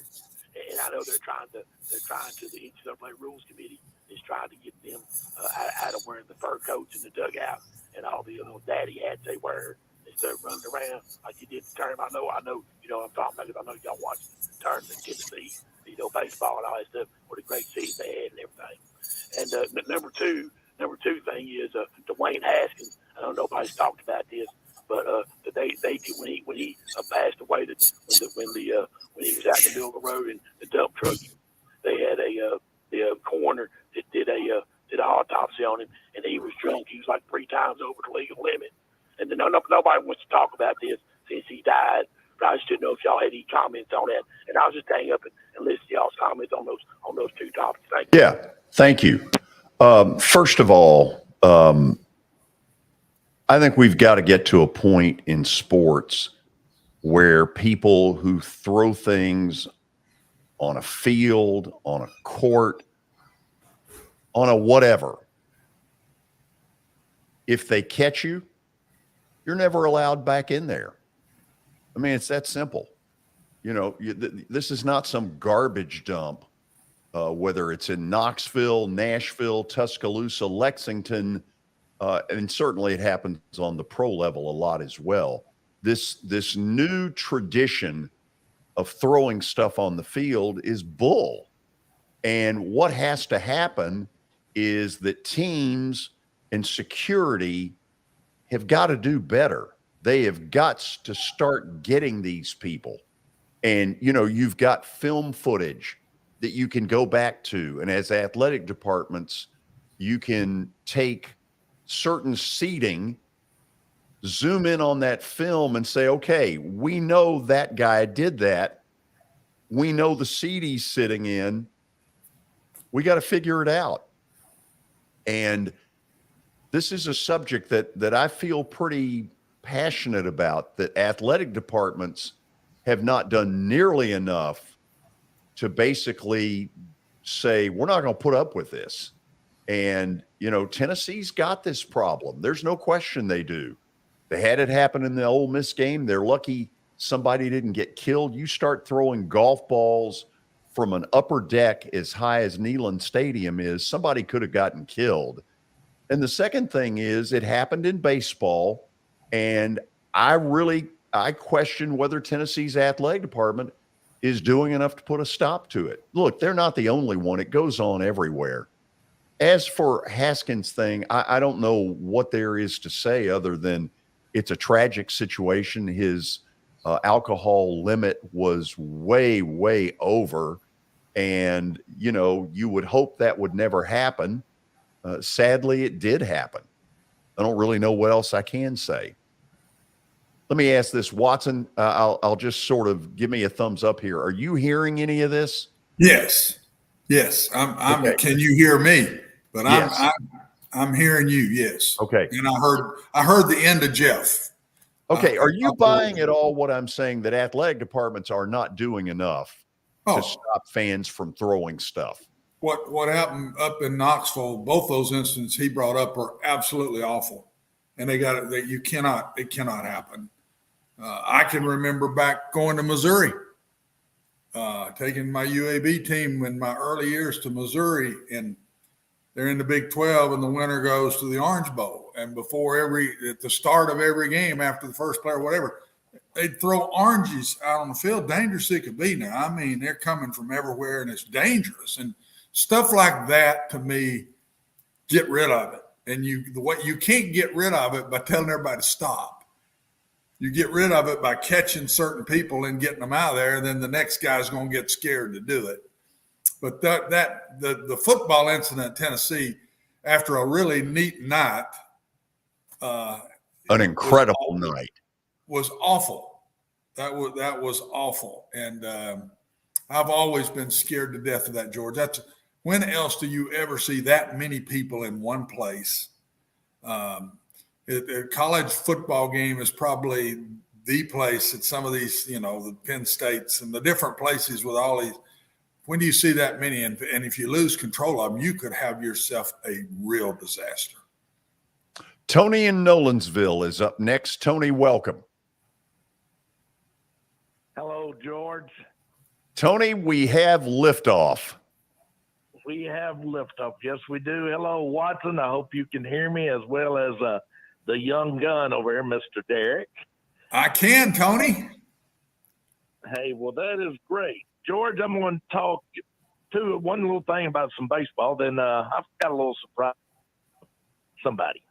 On baseball, guys, you know you can go to any baseball game. The old saying, go to a baseball game, you'll see something that you rarely ever see or hadn't seen before. George, two things stuck out in my mind that's happened in the last week. Number one, last week, I don't know if y'all saw it, but in the, I believe it was the Houston Astros and the Red Sox game, is his name Jordan Alvarez, and he is a hell of a player. Did you see him get 4 strikes last week? No, tell me about it. I didn't. He come up to bat, 7th inning, and in doing so, first pitch called a strike, second pitch a ball. He fouled off the next 2. Then there was a second ball, and the third pitch, the next pitch was called a strike. No, the umpire didn't ring him up or punch him out. No field umpire had a counter and was keeping a number of pitches and what was going on, the ball strike count. The catcher didn't know nothing about it. Both managers missed it. Everybody missed, so he stayed in the box. That is hard to believe because the umpire, if you'll notice, Tony, the umpire has a clicker. They have a clicker. I've umpired before, yes, sir. Yeah, so here are possibilities that would have caught it. The umpire's clicker should have caught it. The guy running the scoreboard upstairs should have caught it, although I'm not sure that he has any jurisdiction to be able to say what the hell's going on here. Neither dugout caught it. They're asleep at the wheel. If I'm the owner of the team, and Alex was a Joey Coro. Yeah, if I'm the owner of the team and nobody in my dugout knows, that hacks me off. And his next pitch, he grounded out, fortunately. But, yeah, he got 4 strikes. And then this week, the other day, sad to say, but the pitching coach for the Tampa Bay was going out to the mound to talk to the pitcher that started the All-Star game. And he was going to talk to his pitcher, not during the All-Star game, but during a regular season. And he pulled a calf muscle, tore it, or did something. Saw and had that. to hobble back to the dugout. and then the manager of the Tampa Bay had to go out and talk to the pitcher. But that you don't see some coach getting hurt walking to a pitcher's mound. Watson, So I actually saw it. It's, if I'm him, I don't want that shown anywhere. That's embarrassing. I don't want to say anything. It could be me tomorrow. I mean, that's unbelievable. A comment on what Tony said. I've been played in a lot of baseball games where one of the other umpire, we didn't have a 2 in a lot of the early years, but there is a second umpire that always had a counter. So it's amazing to me that the second umpire, that somebody in the major leagues didn't have that. And how in the world, Tony, does the pitcher and the catcher not know? I mean, if anybody should have called it out, it's the pitcher and the catcher more than anybody else. It goes along with the Colorado Buffaloes 4th down that they got the 5 down. Remember that back in the day? And won them the game. And won. All right, it's a little surprise, George. Y'all wanted someone to bust old Billy Derrick sitting over here on a trivial question. Sure. I had a little stat of the day for you and Watson, but I want to ask it to Mr. Derrick. Yes. Young gun. Here we go. 10 schools. There's been 10 schools to play for the SEC football championship, keeping in line with SEC talks today. Of those 10, there's 6 that have won all the games. Can you name the 4 teams that lost in the SEC championship game that hasn't been back, and name the 4 teams that's never played for the SEC football championship? God, that's a hefty one. So I'll start with the losers. I'll go. I feel like Auburn is in there. Now, wait a minute. You're saying of schools that have what? Lost in the SEC championship game, but did not come. They have not been back. Okay. So I want to say Auburn. I want to say Missouri. Auburn's won a national championship. Maybe scratch Auburn. I know Missouri's in there. We're making him look bad early. Missouri's in there. South Carolina, I want to say, is in there. South Carolina got ripped by Auburn one year that I went. South Carolina, Missouri, they were in it. I'm not sure, forgetting if they lost or won. They lost. And then they lost to Auburn. And God, this is tough. Yeah. Oh. Yeah, I'm getting a little bit of. I busted him, didn't you? So what was the second part though? The 4. Tony, this is a community service. What you've done here. Hey, Billy, you ain't got all day, babe. Let's go. Yeah, I mean the show's over soon. What was the second part of your question? Oh, the bunch of stalling. For time's sake, George, and I know you got other calls. Oh, don't worry about it. I want to embarrass him. I'm going to give you the 4 that played in it that lost. Okay. South Carolina, Mississippi State, Arkansas, and Missouri. Mississippi State down here. Missouri.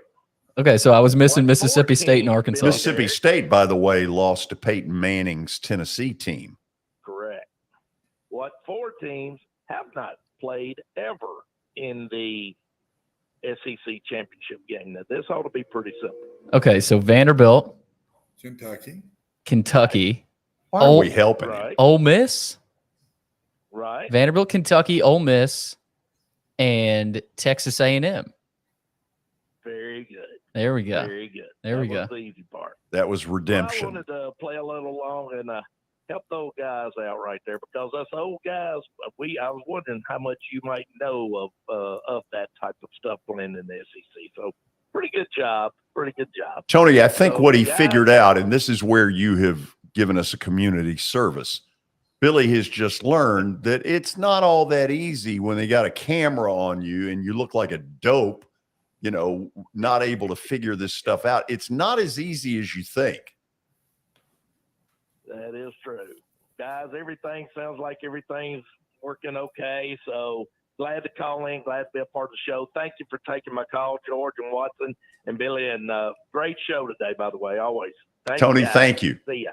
Okay, let's do this. Let's put the number back up, because when we come back, we've got 2 calls on the line, but let's put that number back up there. It is 588-2998. I want to get a 3rd and a 4th red-blooded American who wants to call in, talk a little sports. We'll come back. We'll take more of your phone calls here on Main Street Media Television. But first, there's Brian Stewart at the bottom of the screen. Brian, how are you? Doing fantastic, George. Watson, how are you, sir? I'm good, Brian. Good to see your face. Good to see both of you guys. Tell us what's happening. Well, wanted to get on here and just let you know, hey, it's basically the market is what we're seeing as far as like the buyers trends and the selling trends. I'm starting to see, believe it or not, and this is how fickle our real estate market can be. I'm actually seeing a uptick on the listings and as far as the offers going in on these listings. I believe that buyers have jumped on board with trying to get these homes and get these deals done while they can. And the miracles never cease to amaze. The sellers are actually reaping the rewards of that again. Now, is it anything like it was in 2001 or two years ago or 3 years ago? No, we're not at that point again. But I am seeing a little more balance in the market. I'm seeing sellers still getting that top dollar. And as I said before, they're not getting 20 offers on their home, but they are getting 2 or 3 now. And the buyers are getting the concessions done that they want. So it's a heck of a time to buy real estate. And one thing that the Lord is never going to make enough of is the land. And that's just one thing that he stopped making a long time ago. So if you want to get out there and you want to buy that piece of property, I encourage you guys to give us a call here at One Stop Realty. We're here to help. We have the knowledge, we have the expertise, and we have the agents that are ready to go to be there for you. Okay, tell them how they can reach you. We're 615-822-0750 at the office. 615-440-7011 is my cell. OneStopRealtyTN.com is the website. And as always, please follow us on Facebook and Instagram. Beautiful. Brian, you have a good one. Talk to you again tomorrow. Thank you, gentlemen. Y'all have a great day. That's Brian Stewart. He's a good man and he's a Braves fan. We'll take more of your phone calls in just a moment.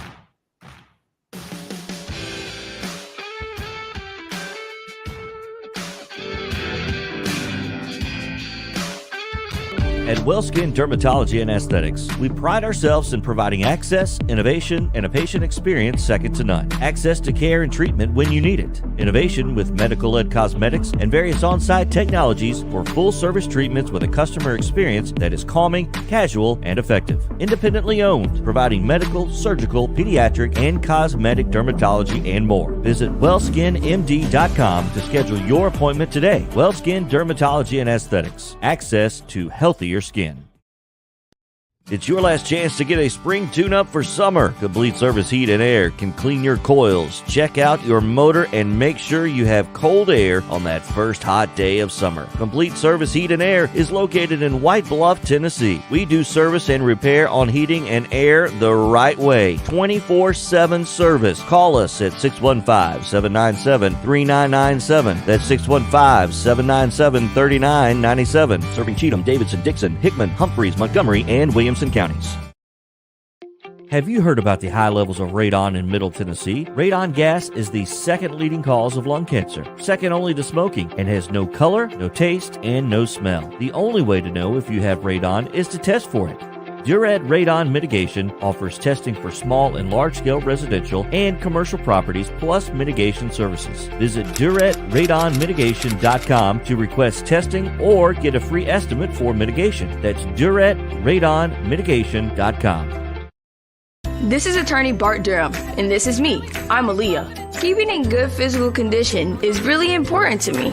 But when I had a wreck with a tractor-trailer truck that hurt my legs so bad I couldn't work for almost a year, I knew I needed a lawyer that understood tractor-trailer cases. So I called Bart. Bart gets millions of dollars for his clients every year. At Bart Durham Injury Law, we've handled hundreds of tractor-trailer cases. My dad and I want to help. Give us a call at 615-242-9000. At WellSkin Dermatology and Aesthetics, we pride ourselves in providing access, innovation, and a patient experience second to none. Access to care and treatment when you need it. Innovation with medical-led cosmetics and various on-site technologies for full-service treatments with a customer experience that is calming, casual, and effective. Independently owned, providing medical, surgical, pediatric, and cosmetic dermatology and more. Visit wellskinmd.com to schedule your appointment today. WellSkin Dermatology and Aesthetics. Access to healthier skin.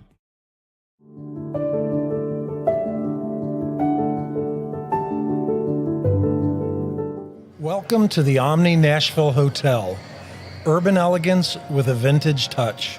Our 800-room hotel opened up in the fall of 2013 with 746 guest rooms and 54 suites.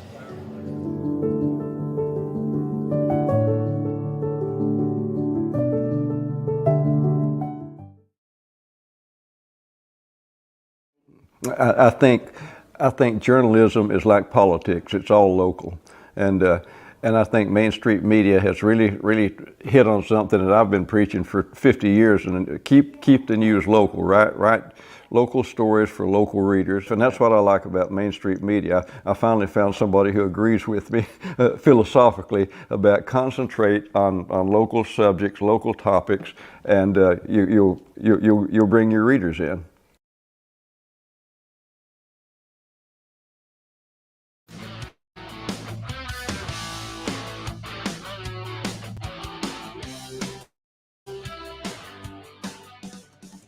We're back, and we're headed back to the phones. For whatever reason, our little phone system gizmo is not telling us who the caller is. So next up, if you will, tell me who you are and welcome to Main Street Media Television. George, this is quite an honor. It's Frank in Smyrna. How you doing? Frank, how in the world are you? I'm doing well. Mr. Watson, how you doing? Frank, I'm great. Great to hear your voice, man.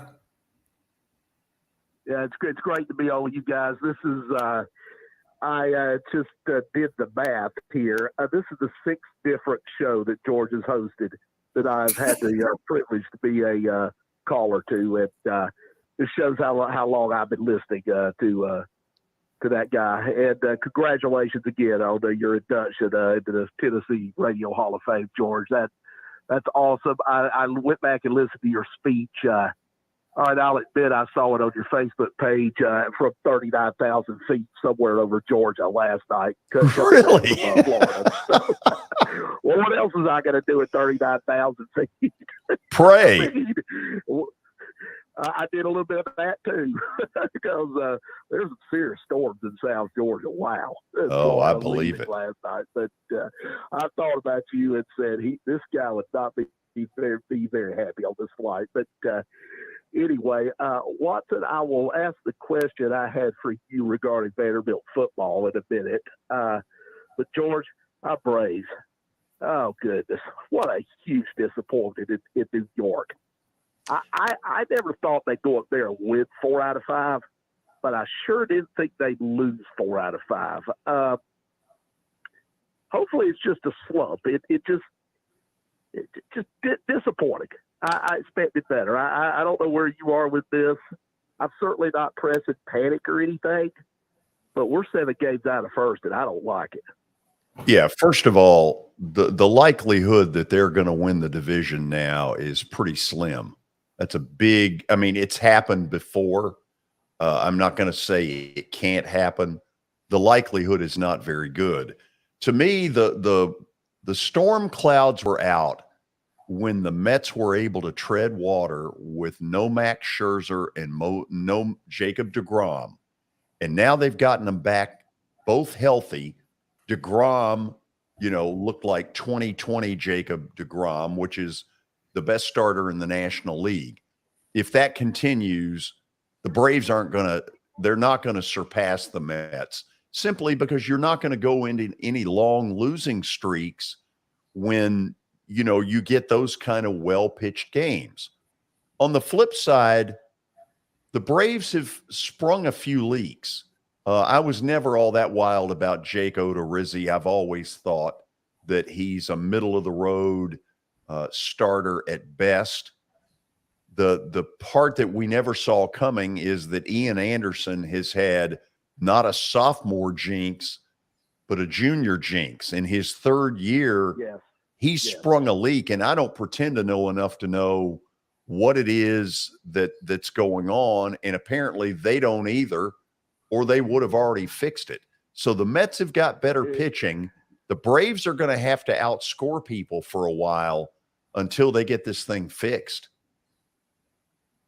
Well, I think, we've got 4 games in Atlanta next week with them, and I will be at 2 of those games. We really need a sweep of those guys, or at worst, win 3 out of 4. I think if we don't win at least 3 out of 4 next week against those guys in Atlanta, I think we can start looking at a wild card. And you know what? I guess on the flip side of all that, just get in the playoffs. Just get in and you got a chance. I mean, Lord only knows. Last year should have taught us. Just get in and anything's possible. So go ahead with your question to Watson. Yeah, Watson, I was looking at Vanderbilt's football schedule the other day, and I found it interesting. Correct me if I'm wrong. Their first 4 games are all their non-conference opponents. Did I see that right? And then 8 straight SEC games to end the season. Did I see that? I think you're right, Frank. I believe that's right. Who is Hawaii? Hawaii, Elon, Northern Wake Illinois, Forest, and then Northern Illinois, and it's absurd that they're going to Northern Illinois. I guess for me, what I don't understand is why are all 4 of those games at the first of the season? Why aren't we playing one of those games in November, maybe the week before we play Tennessee, or maybe one of those games in October? Does the SEC office have something to do with this? I guess I just, as a Vanderbilt fan, I've seen more bad than good. I've seen the good times certainly, and I've seen a lot of bad. And I'm just thinking, is there any reason to believe this team's any better than 2-10 again this year? And I'm having a hard time seeing that they win more than 2 games. I just think when you're Vanderbilt, you've got to schedule smarter. And I don't know if the coaches or the AD have any control over when these non-conference games are slotted in, but come on. There's got to be a better way. Okay, I'm going to let you hear this off air if that's okay. That's fine, George. I appreciate it. Thank you. Thank you. Oh, Frank, I mean, we've talked about this, George. I kind of like the 4 straight if they were 4 wins, but I don't like Wake Forest sitting in there. I don't like going to Hawaii, and I don't like going to Northern Illinois for sure. I just don't think an SEC team ought to be going to Northern Illinois. That's my personal opinion. But if you're going to put 4 early, have all 4 of them at home, maybe one of them on the road, but all should be wins. Now you go into SEC play, Frank, with 4-0. You win 2 out of the next 8. Is that right? Yeah. 2 of the next 8, you're in a bowl. I can see how one might get bumped till late in the year because of SEC scheduling, George. Sometimes you don't control that. When the SEC says you're going to play so-and-so on this date, you have to work around that. Television has a lot to do with that. Vanderbilt don't get caught in a lot of that because they're not one of those teams that's everybody's wanting to see on television. So, but he hit on something I've hit on forever. You know it, George. You've heard me say it forever. You want to really get this program going. I think you recruit like they're recruiting now. I think they're doing a good job. But get your wins on that schedule. And they say, well, that's you want to be competitive. You're competitive. You've got 8 SEC football games. So those other 4 to me ought to be Vanderbilt wins if they play good enough. And I'd work really hard at doing that. And I think that's the Vanderbilt way to make it. Once you get past that and you start then going 7-5, then maybe you jump up to 8-4. But there has to be some consistency in winning and going to bowl games before Vanderbilt will ever take that next step, George, in my opinion. Watson, stop there. Let me get one last call. Caller, if you will, identify yourself. George, this is Pat in Bellevue. Pat, how are you? Doing good, George. How about yourself, buddy? Doing good. If you will, just speak a little bit louder. Having a hard time hearing you. Turn my phone up just a little bit here. There you go.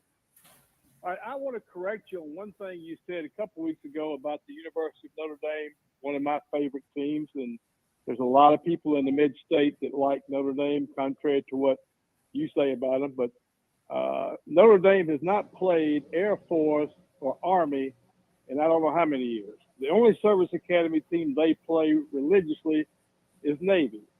And if you'll get your young gun Billy Derrick to research why they play Navy, it has something to do about World War II and the reason they played Navy and why they continue to play Navy.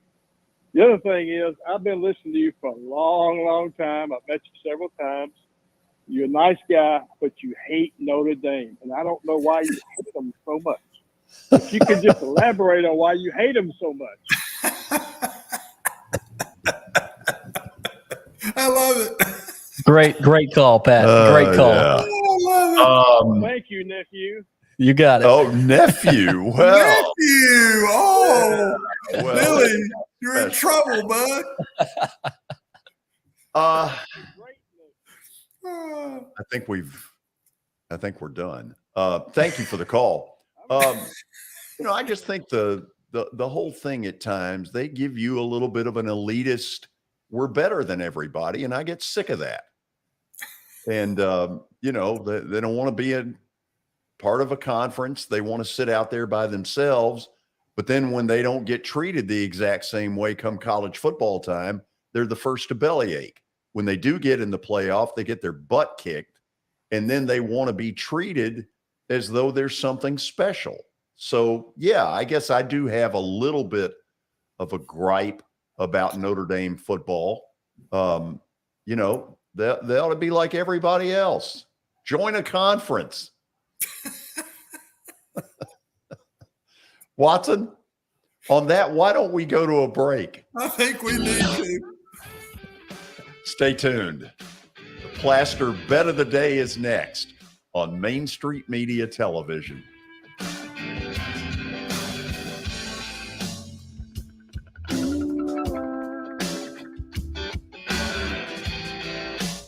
When you're thinking about golf, consider Riverside Golf Links. Under new ownership, the course has improved dramatically.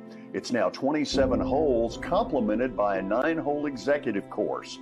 Book a tee time now at 615-847-5074 and get ready to enjoy the beauty of golf in the Old Hickory area at Riverside Golf Links.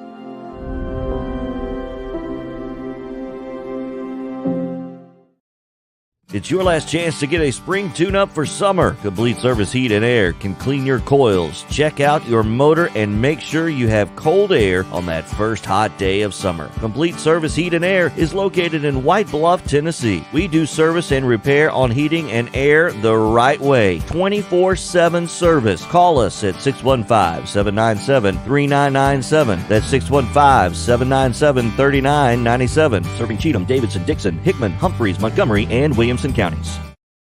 Serving Williamson and surrounding counties, Bone and Joint Institute of Tennessee offers comprehensive orthopedic care with 16 subspecialized physicians. Our practice provides high-tech care with a hometown touch. We offer physician clinics, physical and occupational therapy, advanced imaging, and surgical services, including interventional procedures. Call us at 615-791-2630. We're Bone and Joint Institute of Tennessee. High-tech care with a hometown touch.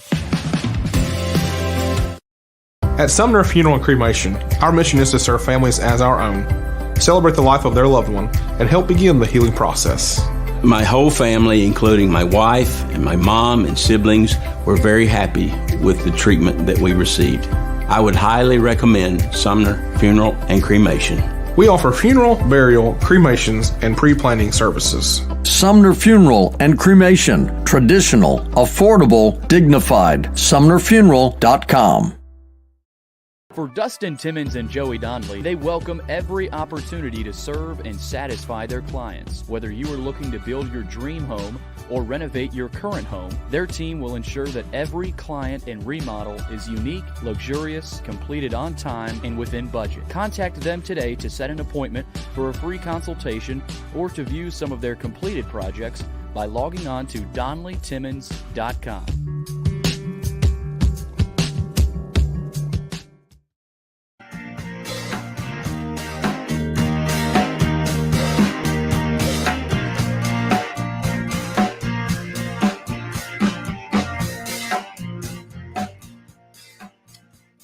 Okay, final segment. Plaster bet of the day. Back in a little slump. George, you are back in a little slump. 9-11 now. We talked about it. Would have been nice to get back to 10-10 last night, but just not able to. The Padres. You get shut out at home. What the hell is that? That's the Padres this season. Yeah. But George. That's not acceptable. Unacceptable for George. But we got Bart Durham sponsoring the bet of the day. And since 1975, Bart Durham Injury Law has aggressively protected the rights of a broad range of victims of car accidents and personal injury in both Tennessee and Kentucky. If you too have seen your life interrupted by an injury on a highway, in a hospital, at your workplace, or on unsafe property, you should let their attorneys do the work fighting for the full financial compensation that you need. Learn more about Bart Durham Injury Law by logging on to bartdurham.com. We are ready for your bet of the day. You're going same state, California, but we're going with the Dodgers. Yeah, but there's a distinction. Okay? In the betting world, if you bet them straight up tonight against the Twins and they don't win, you could be out a fortune. Ooh. So Vegas puts this little minus a run and a half, which makes it a little more difficult. Got to win by 2. Watson, that said, Dodgers. Good luck, bud.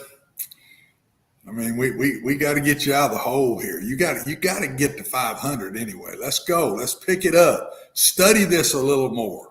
You need somebody to motivate you a little bit here, babe. Let's pick it up a little bit. It is not a motivation issue. What is it? My teams don't score any runs. Well, pick somebody that does. Well, you would have thought San Diego would score at home, wouldn't you? Well, yeah. Got Juan Soto. They got Fernando Tatis. They got all these guys. Why don't they score? It's called good pitching, George. Yeah, whatever. Although it was a former Brave, Alex Wood, who did them in last night. Another one they let go, I guess. Yes, they certainly did. Watson, we're done. We're done. We're toast. Toast. Put a little butter on that toast. See you tomorrow. You behave until then. Bye. Billy? George? Learn some things, past the 5-year mark. I'll do my best. 2 years. 2 years. 2 year mark. Expand your knowledge. We're done. This is Main Street Media Television.